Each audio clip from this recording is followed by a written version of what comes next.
Adventure of Tom Sawyer by Mark Twain. Wrong Man Simplifying Reality. Read by MissKotchakorn Seehanam. Chapter 8. Porter is arrested.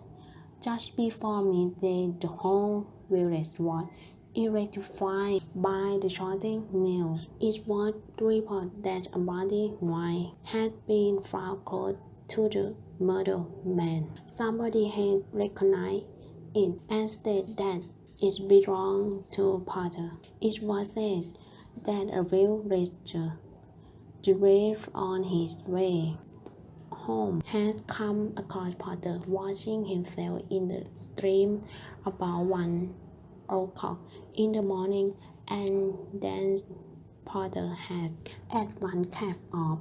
These were suspicious circumstances, especially the washing, which was not a habit with Porter.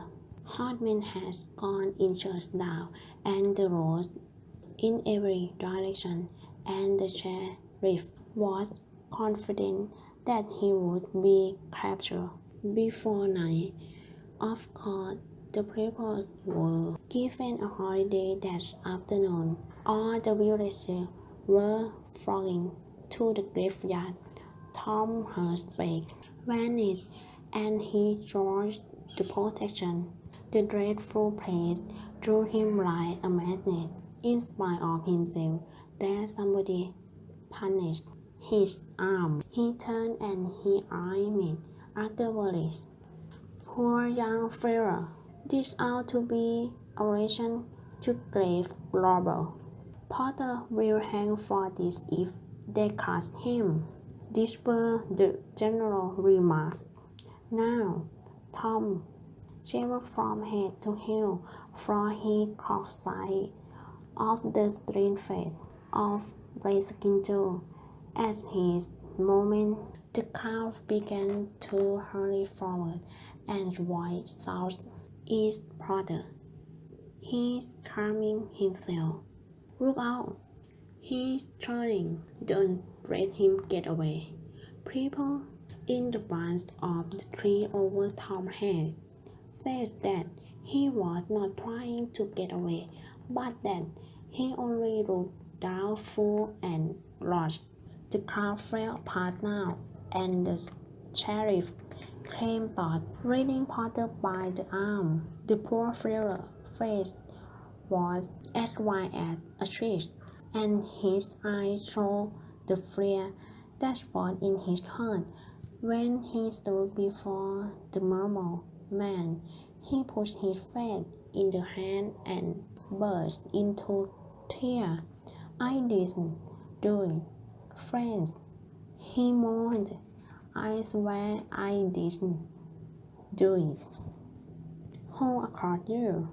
Shouted a voice. Porter raised his head and looked around him with a terrible hope flashed in his eyes. He saw Rising Joe and exclaimed, "Oh, Joe, you promised me that you would never. Is that your line?" asked the sheriff, planting it before him. Porter would have fallen if they had not caught him. He murmured, "Tell them, Joe, tell them. It's no art." Then Agavali and Tom stood down and strained and held the stony harder. While made his statement, they expected every moment that the clear sky would divide God raining upon his head, and wondered to see how long the punishment would durate.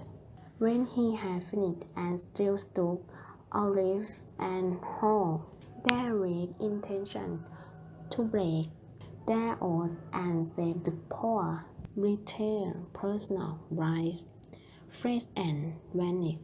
It was plain that his realm was under the protection of the devil, and it would be fatal to break the agreement of such an awful power as that.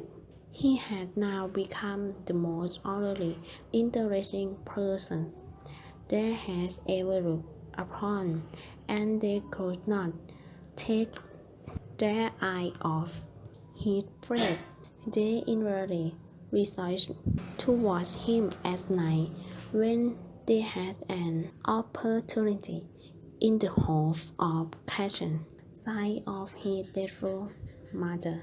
Tom's fearful scared and terrible conscience disturbed his sleep for a week after this, and at breakfast one morning, Sid said, "Tom, you tell in your sleep on mud that you keep me awake half the night." Tom fell and doffed his eyes.